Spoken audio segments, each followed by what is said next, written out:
નમસ્કાર, TV30ના ડિજિટલ પ્લેટફોર્મમાં આપનું સ્વાગત છે। ફરી એકવાર ભારતીય બજારમાં સોના ચાંદીના ભાવને લઈને વધઘટ જોવા મળી રહી છે, તેની પર ચર્ચા કરવી છે, કારણ કે ઘણા લાંબા સમયથી સોના અને ચાંદીમાં અધધ ભાવ વધારો નોંધાતો આવ્યો છે અને માંગ અને પુરવઠાનું જે સમીકરણ જળવાય છે તેને લઈને પણ આ ફેરફાર નોંધાઈ રહ્યા છે।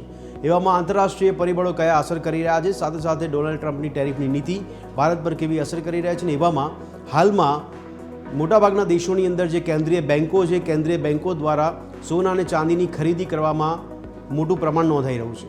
સવાલ થાય છે કે આ કેન્દ્રીય બેન્કોની જે ખરીદી છે તેની કેટલી અસર નોંધાઈ રહી છે, સ્થાનિક ભાવ જે છે તેમાં પણ કેટલી અસર પડી રહી છે। એક બાજુ સોના ચાંદીના ભાવમાં અધધ વધારો થતો જોવા મળ્યો છે, છેલ્લા એક વર્ષમાં રોકાણકારોને સારું એવું રિટર્ન પણ મળ્યું છે। તો સાથે સાથે એ પણ ચર્ચા કરીશું કે જ્યારે રૂપિયાની વેલ્યુ ઘટી રહી છે એવામાં સોના ચાંદીમાં પણ વધઘટ જોવા મળી રહી છે।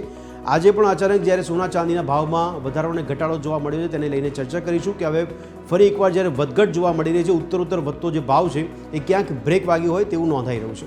આ બ્રેક કેટલા સમય સુધી વાગી છે, સાથે સાથે આગામી દિવસોમાં નવા વર્ષમાં પણ માંગ અને પુરવઠાનું સમીકરણ જળવાશે કે કેમ, અને જો જળવાઈ રહ્યું તો પછી સોના ચાંદીના ભાવમાં નવા વર્ષમાં પણ કેવી અસરો નોંધાશે, ક્યાં સુધી પહોંચશે, કયા લેવલ સુધી પહોંચશે, અને આ વધઘટ કેટલો સમય જોવા મળી શકે છે તેની પર ચર્ચા કરીશું। તમામ પાસાઓને સમજવાનો પ્રયત્ન કરીશું। મળીએ રાત્રે 8 વાગે ચર્ચા છડે ચોક।